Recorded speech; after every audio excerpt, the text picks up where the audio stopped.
अगर 1 नंबर के कुर्सी पे तेजस्वी प्रसाद यादव जी बैठेंगे तो 2 नंबर का कुर्सी बिहार में डिप्टी सीएम का कुर्सी जरूर निषाद का बेटा बनेगा, वीआईपी पार्टी के पदाधिकारी बनेंगे। 40 रैली हम लोग पूरे बिहार में करेंगे, अपनी पावर दिखाएंगे। बिहार में शराबबंदी लागू किए हैं और नीतीश जी बहुत अच्छा सोचकर ये निर्णय लिए, लेकिन ये असफल हो गए। हर घर में होम डिलीवरी हो रहा है। हम लोग वो कल चुनाव कराना चाहेंगे तो हम लोग रेडी हैं। निषाद आरक्षण संकल्प यात्रा 3.0 को लेके निकले हैं। सरकार बनाओ, अधिकार पाओ। आप सबको जानकारी है कि पिछले 10 सालों से निषाद समाज का हक अधिकार के लिए, आरक्षण के लिए लड़ाई लड़ रहे हैं, लेकिन जो दिल्ली में बैठे सरकार वो हम लोगों की आवाज़ को नहीं सुन पा रहे हैं। तो इसलिए हमारी पॉलिटिकल पार्टी बने हैं और अभी मेरा मानना है कि जो काम हम भारत सरकार को कह रहे करने के लिए या राज्य सरकार को कह रहे करने के लिए, वो काम हम भी कर सकते हैं। सिर्फ उस जगह पहुंचने की आवश्यकता है और उस जगह पहुंचने के लिए अपनी वोट का इस्तेमाल करके हम पार्टी के सभी नेतागण मजबूती से पूरे बिहार में घूम रहे हैं। इससे पहले भी हमने 4 विधायक बना के दिखा दिया है। अब 40 विधायक कैसे बने उसके लिए हम लोग मजबूती से काम कर रहे हैं और जब 40 विधायक बनेगा तो निश्चित तौर पर बिहार में सरकार हमारा बनेगा और जब सरकार बनेगा तो जो हमारा अधिकार है वो निश्चित तौर पर हमारे लोगों को मिलेगा। आज जैसे तालाब है तो दूसरे लोग कब्जा करके बैठा हुआ है, सरकार की पॉलिसी सही नहीं है। आज हमारे लोग ओपन में मछली बेच रहे हैं, उनके लिए मार्केट बनेगा। तो बहुत ऐसे चीज़ है।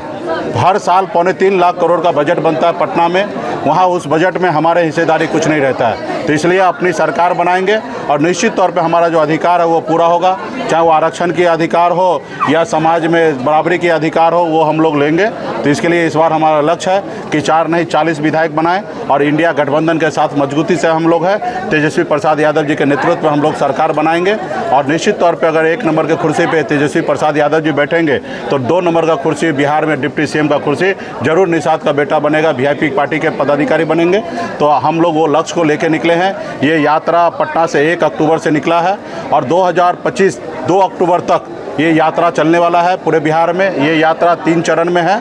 पहले हम लोग संवाद कर रहे हैं, रात्रि विश्राम कर रहे हैं, पार्टी पदाधिकारी को मजबूती से संगठन बनाने के लिए आदेश कर रहे हैं और उसके बाद 11 मार्च के बाद हम लोग पूरे बिहार में हर जिला में कार्यकर्ता सम्मेलन करेंगे और उसके बाद 25 जुलाई के बाद पूरे बिहार में हर जिला मुख्यालय में एक बड़ा विशाल निषाद सम्मेलन हम लोग करने के लिए जाएंगे। 40 रैली हम लोग पूरे बिहार में करेंगे, अपनी पावर दिखाएंगे और निश्चित तौर पे अपने लोगों को कन्विंस करके ज़्यादा से ज़्यादा हमारे लक्ष्य होगा कि ज़्यादा से ज़्यादा सीट हमारे गठबंधन चुनाव जीते और मजबूती से हम सरकार अपनी बनाएं। इसके लिए आज हम लोग मेहनत करने के लिए सुपौल जिला में आए हैं। सर, सरकार इनके जो मंत्री हैं, विधायक हैं, वो लोग भी शराबबंदी का विरोध कर रहे हैं, तो आप क्या मानते हैं? नहीं, देखिए, माननीय मुख्यमंत्री नीतीश कुमार जी एक अच्छे सोच से बिहार में शराबबंदी लागू किए हैं। निश्चित तौर पे अगर शराबबंदी अगर अच्छे से रहे, वो ज़मीन पर उतर जाए तो निश्चित तौर पे बिहार के जनता में, बहुत सारे गरीब घर में बहुत सारा परिवर्तन होगा।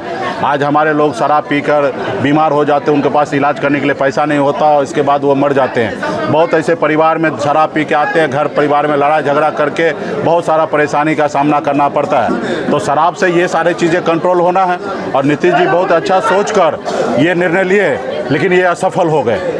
हर घर में होम डिलीवरी हो रहा है, शराब माफिया इसको कब्जा करके बैठे हैं और कहीं ना कहीं पुलिस प्रशासन जो है इससे पैसा उगाही करते हैं और अपना जेब भरते हैं और इस पर सही से कार्रवाई नहीं कर रहे हैं। तो निश्चित तौर पे जो चीज़ असफल हो जाए उसके लिए पुनः सरकार को मंथन करना है, या सही से शराबबंदी लागू कराए, या अगर नहीं उससे हो सकता है तो उनको एक बेहतर पॉलिसी बनाने की आवश्यकता है। हम लोगों ने निर्णय लिया है कि हमारी सरकार बनेंगे, हम इसको बहुत ही अच्छी तरीके से पूरे बिहार में एक एक जनता से सर्वे करेंगे, एक अच्छा पॉलिसी बनाएंगे और जनता का जो राय होगा उस राय के अनुकूल हम ये पॉलिसी को आगे बढ़ाने का काम करेंगे।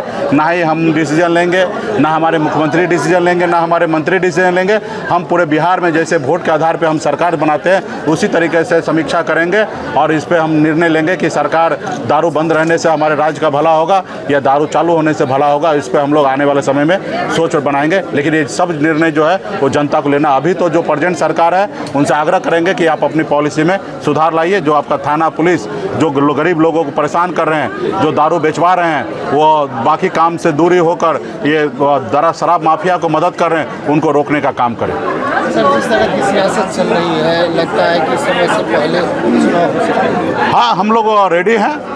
और जब भी चुनाव होगा, ऐसे चुनाव अगले साल होना है। अब अगर फरवरी में भी चुनाव हो रहा है झारखंड से या दिल्ली के साथ हो रहा है, तो हम लोग रेडी हैं, हम लोग सामना करने के लिए। ये तो अभी सरकार को निर्णय लेना है, मोदी जी को निर्णय लेना है। हम लोग वो कल चुनाव कराना चाहेंगे तो हम लोग रेडी हैं। धन्यवाद। भारतीय जनता पार्टी का सदस्य बनने के लिए 8800002024 पर मिस्ड कॉल करें। निवेदक Bharatiya Janata party Bihar. Panorama group, जो सोचता है वो करता है। आपके अपने सपनों का आशियाना। पूर्णिया वापस जाएंगे। जॉब छोड़ दिया है? मतलब ये घर कैसे चलेगा? हम करेंगे क्या? और माँ बाबूजी क्या बोलेंगे? इसलिए मैं एक और मिठाई का डब्बा लाया। अपने बिजनेस के लिए लोन अप्रूव हो गया। अरे लोन अप्रूव हो गया वो तो ठीक है, लेकिन पूर्णिया में हम रहेंगे कहाँ? अपना घर भी तो नहीं है वहाँ। इसलिए तो एक और मिठाई का डब्बा अलग से लाया हूं। हमने पूर्णिया में घर ले लिया है, पूर्णिया के ई होम्स पैनोरमा में। पूर्णिया में पैनोरमा ग्रुप लेकर आए हैं ई होम्स पैनोरमा। बड़ा घर, आलीशान जिंदगी और अत्याधुनिक सुविधाओं के संग। अरे अब क्यों मुंह मीठा करवा रही हो? क्योंकि हम घर वापसी जो कर रहे हैं। घर वापसी की खुशी पूर्णिया में ई होम्स पैनोरमा के संग। ई homes panorama, luxurious lifestyle redefined.